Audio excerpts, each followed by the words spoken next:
It is your Classic Metal Show right here on the ClassicMetalShow.com. That is brand new stuff. The voice, of course, that's Donnie Vie. The name of that tune, it's my favorite on the record. It's called Breaking Me Down. It's from the record Beautiful Things. And on the line right now is the vocalist of that song and a bunch of other new tracks and a bunch of other records, 25 or so that I own in my collection. It is the one and only Donnie Vie. Donnie, how are you, my friend? Pretty good for my age. Thank you. I hope everyone's as well, yours just as well. And thanks for having those 25 records, too. You're the guy. You're the guy, man. Well, Donnie, I've got to admit, man, and no secret, I am a very, very long time Enuff Z'nuff fan. I'm sure you don't remember this, but there were many a drunk nights at Ron's Crossroads with me, you, Chip, sitting on you guys' little van or the bus or whatever you guys had at the time, just, having some drinks, some other stuff, and just, and rocking out at like Ron's Crossroads in Akron or, the Agora in Cleveland, lots of places, man.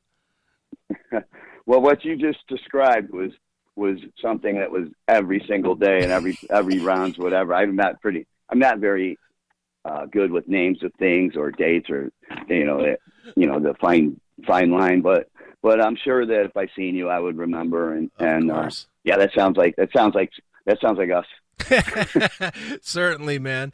Well, Donnie, you are back with a record, Beautiful Things, or a release. I guess they're not records anymore, but this thing, I don't know that it's my favorite record that you've done because you've done a lot of great ones, but I will say top to bottom, this might be the best songwriting you've ever done, man. It's the songs are so deep and so emotional, and not that you ever were really far away from that, but these really feel like you took a lot of time and put a lot of depth into them. It's where my spirituality is these days. I took a long time off. Right. To get my shit together and everything. And yeah, I had written a lot of songs, and I always my policy is always try to make the next one better than the last. And I think I've maintained that for, this is a lot of stuff. And I imagine now you're a fan of the heavier stuff. So that's why because either that or listen to this a couple more times, because this is the best I've done so far. Sure. But if you do like the heavier shit, you'll love the new stuff. I got already demo. It's 27. It's way heavier. Okay. Well, you know what? It's funny because believe it or not, I kind of go both ways. I like the heavy stuff that you guys have done in the past. But if you were to pin me down and say name your top 5, Enuff Z'nuff songs, it would all be the ballads. It's all stuff like My Dear Dream or Wheels and stuff like that. Not that Wheels is a ballad, but it's not exactly the heaviest stuff. Yeah, I hear you. I hear you. The thing that has always been a signature, I guess, for you is that you've always written from a place that is personal to you, but not so personal to you that everybody else around you that hears it can't relate to it. And I got to say, Beautiful Things, if you can't relate to at least one song on this record, then you're just not a human being. Well, it sounds like you're a pussy like me, and we like the ballads and stuff like that. So I did. Yeah, I mean, there is one on there, but what's the question? No, there wasn't even really a question, just a statement, man. But let's dig into this record a little bit, man. The first thing that steps out from reading the bio, anyway, not so much the music, is that you brought in quite a few, guests to come in and play with you, and that's, I don't want to say that's new for you, but it's not the norm for you, I guess. What possessed you to make some phone calls to incorporate other people into what you were doing this time? Well, most of them are friends, okay, either of mine or Mike, my co-producer, Mike Dolan, and I just want to say that I'm honored and really proud to be a part of this record with these guys. And there's Paul Gilbert now, for example. We have a long history, and he's always been a fan. I've been a fan of his, and so he was the first one on the bandwagon on that. And I just sent him an email out to him. I said, "Would you be interested in playing on a song on the new thing?" And he just said, "Send me the song." I sent it to him, and an hour later said yes. And so I said, "All right." And the beauty of these days is that the one advantage these days is that you can work with somebody via email and stuff like that, right. And And so he was the first one to get the ball rolling. Then we had, Johnny Polanski start playing, guitars and stuff on things. And Mike LaPont from like Symphony X is playing bass on a couple of songs. And Matt Walker, the drummer for Garbage, and Morrissey and this and that. He was an associate, and he agreed he wanted to do it too. And he got into it. And then came Roger Joseph Manning Jr. from Jellyfish, who I've always been a huge fan of that. And he came and he played on I Could Save the World. And, I got my buddy Phil and Gotti singing the background harmony, so I'm not singing everything, and it's not just my voice again. And it sounds real nice. You had, Jay O'Rourke, who's a pretty big artist in Chicago. Sure. He's playing on that song called Tender Lights. And, there's Ed Breckenfeld. There's a bunch of guys on this thing, and they all, Roger was the only one that cost me any money. Very nice, man. Well, and the thing is that even though you do have these guests on the record, it is still very much a Donnie Vie record. It's exactly what you would expect. It has that Beatles tint that you've always had in your writing, and it's definitely emotional. It's definitely soulful. It definitely, it's not like a lot of times people will have guests on their record and the guests kind of overshadow on the song. And it really seems like you were able to craft this stuff in a way that these guys just kind of flowed with the music you were making. Well, also I flowed with what their contributions were. Each one of those guys that guest starred on each, individual song, whatever, they do one thing on that track, and I'm doing everything else, so, and we've had guest stars at least listed on the record credits for Enuff Z'nuff and things, but those guys really didn't come, Chip would list them as, Billy Corgan or something like that, playing the guitar on this record, who come in and did some sizzly solo on something, and then, the guy from Styx and stuff like Britt Nielsen, these guys did like little tiny things, little bits, because they happen to be in the studio or it happened to be convenient, and really, and I kind of lost credit for. I was very proud that once Derek left, that I did all the guitar in the band, and I'd play and work my balls off and thought of all that stuff. And I'm a hack, so it takes me. I have to learn to play guitar all over again every song. I have to learn to play that song and stuff, and so I was very proud of my guitar playing and the songwriting and everything. And so, I kind of lost some stuff this time. These guys are really playing on it, and the record, like you said, the mood and everything. And I always, I'm able to connect to other people and stuff because I'm not the only one in the world that has these troubles and these problems. And a lot of times when it's something that emotionally effective to people, it's not only myself I'm writing to. I'm usually telling myself this advice, but I'm hoping my thought in mind is when I'm writing it is like I really hope that there's no hope for me, but maybe I can get this. Someone will hear it if it's one person and change their life or something, or someone empathizes and says there's somebody out there also who's feeling that, and they've never failed to let me know that this saved my life, this did that, and that's my whole inspiration for why I do what I do is not only because I think that it needs more music like this in the world, and I'm the biggest fan of what I do. Sure. But to just to reflect and I do it for the fans. They're the reasons that I breathe and I take the next step, and like that's the record cover of this new record.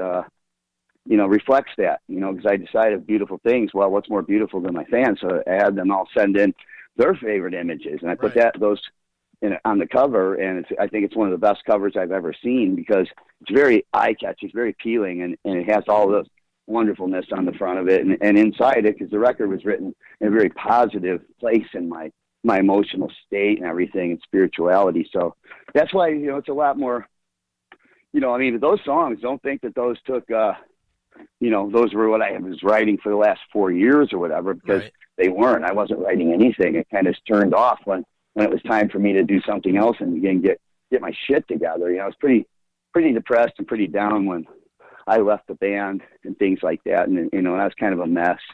I did a little thing called the White Album, but I did that all by myself, on a laptop and stuff, and had a guy mix it. But these songs just came at a time where I was like, all right, now I've done all this stuff. Now, was there any point in doing all that? are these coming back to me or whatever? And so I Could Save the World was the first idea, which was, not too long before we started the record. And that was the first idea that came to me. And that was like, well, that's interesting. And then Breaking Me Down, you said, that was the second one that came to me, which was a couple days later. I go, well, we got a coincidence. Right. And then came Fly. We got Fly and then a couple other ones. I go, well, I think we're back in business. Sure. You mentioned Fly, and that's another of my favorites on the record. And you talk about a deep song. That's about as deep of a song as you've ever written. Well, I went through a lot of recovery. Mm-hmm. I would go to this thing called Celebrate Recovery, and it was all about giving back to this thing that did so much for me that I was never able to do for myself. And it kind of, it really changed me, and it really stuck this time. And I was thinking, well, I want to do something along the lines, at least a song that pertains to that. And, at least so that I don't have to play these religious tunes that they wanted me to play at the church, when I was coming up. I had to have something a little cooler to play. And so, I wrote that one. And I was originally wasn't necessarily going to put that on the record because, it was like, but then, there's pussies like you and me that want to hear some stuff like that. And it's a positive message. And it came out really nice. Elton Smith played a great piano on it. And, we did that live. He played the piano and I sang it at one time. And that was the one we kept and just added a few flavors of some strings. And they're all real instruments too. Sure. Now, Donnie, you mentioned a couple times about getting yourself through recovery and getting yourself cleaned up and whatnot. Do you think that you would still be here if you hadn't done that? And B, do you think that maybe now is a different phase of your life, which is why you're back to creating again because you're doing it from a new headspace? Yeah, well, I'm an old man now, so, it's better late than never, but I don't obviously have the tools that I had before. But, what did you say again? Please refresh me the question. Well, let's start with the recovery itself. I mean, you definitely fought your demons, and it's not a secret. There's all kinds of stories about you if anybody wants to look in the old internet to find stuff about you. But, it's refreshing, as a fan, it's refreshing, and just talking to you, it's refreshing to hear that you sound so much more, alert and alive than you had in past times. And I guess my question is, do you think that you would have continued on in that fashion, or do you think that you might have ended up, dying because you were so far so far lost into the substances, I guess? Yeah. That would have, first I'll say, I've always been a firm believer with faith in medicine, and partying is still, it's a hard thing to give that up because it's probably my favorite thing to do, sure. But I don't do that anymore. And had we been super successful and had that continued, that would have probably killed me faster than this slow spiral downward of like a suicide I was committing. That when you think you hit rock bottom, there's another trap door opens and it keeps going down until you pop out of the top of something else, Right. I wasn't going to make it much longer. I already was, I had a couple attempts at, half-ass attempts at overdose and, one couple intentional, couple not. And, I've been dead, and my spirit was dead, my energy was dead, and so I was dead. And kind of, I did a lot of praying and said, hey, listen, if this is all there is for me, I would really like to come home. I would really like to be done here on this planet because I'm just fucking miserable. And I just prayed to God, please. I had a girlfriend that was dying and all kinds of things going on, and I wasn't in my band, and it was a real bad place. And be careful what you wish for, because I got off a plane from Europe, and I'll be damned if the Pokies weren't waiting for me, and I got kidnapped by hillbillies and held without ransom for like a year and a half. Right. As I was in this program and stuff, and it changed everything, and all my prayers kind of got answered, and so it's like a resurrection, and I think it reflects in the writing of the new record and stuff. Sure. Do you feel like it took until now to kind of, and this is more of the band question, but it obviously plays with the recovery as well. Do you think that it took you until this point to kind of get over I'll call it the hangover for lack of a better term, but do you think it took this long to get over the hangover of everything that you had to change, whether it was changing, obviously you're not in the band anymore, and obviously you've put, the bullshit behind you. Do you think it took, even going through the White Album and right now, maybe you just weren't quite there yet, where now it seems like your mind is back and you're focused again on writing, and you're doing the music that you probably always wanted to do? Well, the White Album, I'll say this, that was probably when I reached the darkest point in my life, and that was the first attempt at least doing what I did with this record, which was, get rid of, just be able to not have to contend with other ideas and egos and things cock-blocking my creativity and stuff. Right. So, I had the White Album. I was just out of them. They actually fired me from Enuff Z'nuff. I don't know how you can figure that, but they did. And I just sat there. I'm not ashamed of anything I've ever done, and I never lie about it, but I just sat there with a laptop and a bunch of crystal meth and this and that, and just kept churning them out. But my intentions with that was to clean out the basement and all the closets of all the ideas I had and be done with this shit. Right. Whether it was my life or this thankless job that I have. But then I started, through recovery, I started thinking, so I've read so many letters and emails and texts and stuff, and a couple of times, there's a couple of situations where somebody actually told me this was going down. And then your song came on, and this didn't happen, because of that, and right. It saved my life. And then I started thinking, where's my ego is playing such a big part here, that just that message from that guy makes my whole life worth it. That makes my whole life and everything I've put and gone through, everything to save this guy's life, who has all the ripple effect, the butterfly effect of how that affects everyone. And he was a fireman.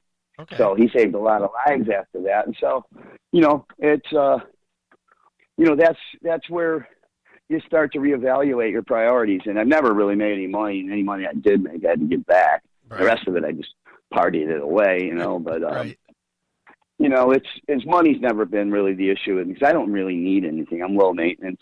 I just need a little place, to create. Right. And, my substances were a big priority to create or just to get through it all. And, that's that. Right. No, I hear you. Let me ask you about a song, since you are obviously one that does give, that really is focused on social type stuff, social issues, social change, people making their own personal changes and whatnot. You put out a song a few years ago, which I think the message was good. I think the title was terrible, and it really shook a lot of people up. Talk about that song "White Nigger" that you did. Oh my God! I mean, it went into it. It had. I appreciate the message, but boy, did you get hammered for that, man. Are you gonna have to edit that out with the word pussy? Are those both allowed on there? We'll let it go.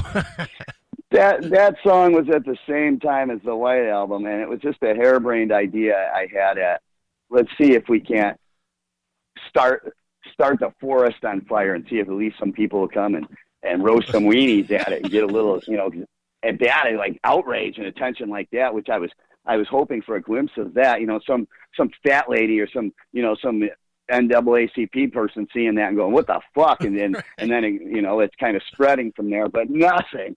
This is the first time anybody's mentioned it to me as you. And, I am a white nigger, you know what I mean? And I've never considered that word to be, I've never used that racially yet, because I'm not racist whatsoever. But my band and I, and most of my friends, that's our number one word we call each other. None of us needed names. Right. Hey nigger, give me that. This and that. So, that's where I was coming from on that. And I also thought about calling a project that, the name of it. And, my family and stuff, negative. Right. We are not using that. And like I said, you're the first one. And he was actually a drug dealer that did the rapping on it, Oh, jeez. I might have had ulterior motives for letting him do that too, but he did. I think it was produced very poorly.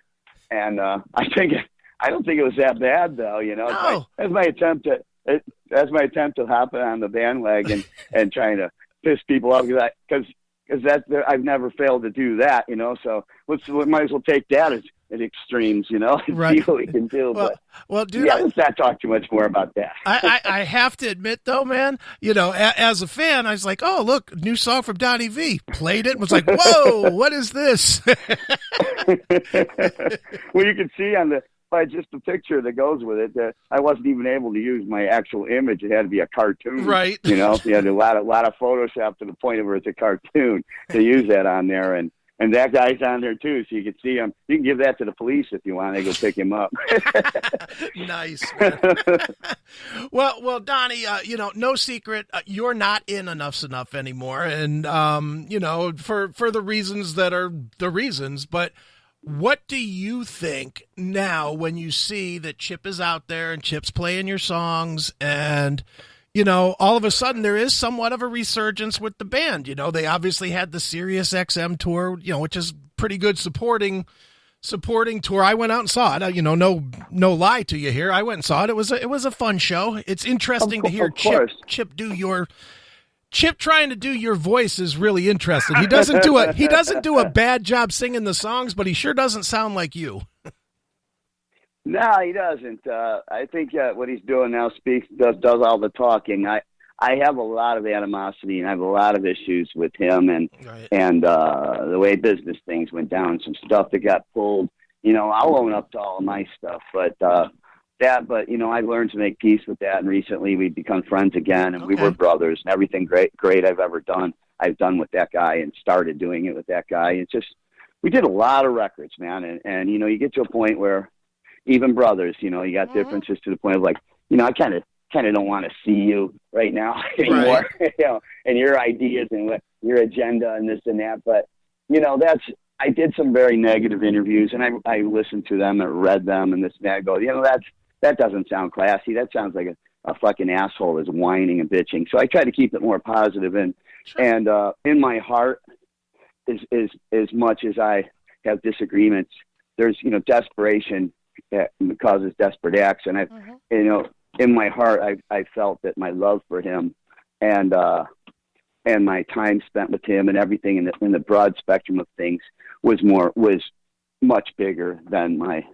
animosity and resentment, because he's not the smartest, he's not the sharpest tack in the drawer, you know what I mean? And so I can't fault him, and he's always, you know, that's his thing. I was the guy, the artist. Right. He wanted to be the rock star. He wanted to be the, you know, the Eddie Hassel, you know, and everybody's home. And so he's doing that, and he went trademarking the name and all this stuff behind my back, but I would use it if I wanted to, but I really don't. I've been there and I've done that, you know. Now I'm doing something new, and I've wanted to do this, and I'm in a different place. I don't believe, you know, I wouldn't be able to hang with the buffoonery and the decisions that are being and have always been made, you know, without my consent or my opinions and things. And so, you know, it's like, you know, let him do that. Yeah. And, you know, he's got a nice catalog of songs. He's the only guy that's from the band, you know, but you know, I told him, you know, quit hiring these singers that hold you hijacked, you know, and you gotta play whatever they want and this and that. And he's so aggravated. Man, I said, just sing them yourself, you know. Right. And you're a singer. You're a singer, you know, by the sense of the word. You open your mouth on a microphone. I said, so you just start singing, and, you know, people come out. I know these tours and stuff he's doing. I know it's kind of a cock rock circus that goes around, and you know, you know, but it's like people that want to come and get their 80s on, you know, and show up with their old concert shirts and this and that, and hear the songs, and so you are hearing them performed live, which you really hear, and you know, you can't really hear anywhere else Enuff Z'nuff performing live, you know, when you go to something, and maybe they're not the main draw, but. You know, there's that song. Oh, it's Fly Michelle. There's this and that. You know, I just don't want anybody to get mistaken that's what happened to me. That's who I look, and that's my pipes, because he's standing there, you know. Right. Donnie, obviously the record, once again, is called Beautiful Things. It is Donnie Vie. Donnie, as a tradition on the show, we always let the artist pick a closing track from the record and maybe tell us a quick story about it. We already played Breaking Me Down, so What song would you like us to wrap this one up with? Oh, why don't you play two? Then I'll play two. Play I Could Save the World and Beautiful Things, because I Could Save the World, you know, obviously you got the jellyfish, but that was the first song that came back to me after all of those years, and I believe it has a really cool message, and it just comes right out of the box with, we used to have Led Zeppelin, the Stones, and the Beatles, you know, and everything like that, you know, and so I think it's really cool, and it sounds cool, and but then Beautiful Things is where we start to take you down the rabbit hole with the whole beginning with Paul Gilbert and all that stuff, and Sure. and the record flows, and they go into each, just like the songs we're writing. I follow the songs, I followed the sequence, and it was just an obvious sequence. And so, yeah, if you could do I Could Save the World and Beautiful Things. Hey, play the whole record, man. Well, we'll get through it. We'll get through it over time. But for now, we'll play these two songs. So check it out. It's brand new Donnie Vie right here on your Classic Metal Show. Right on. Thank you very much.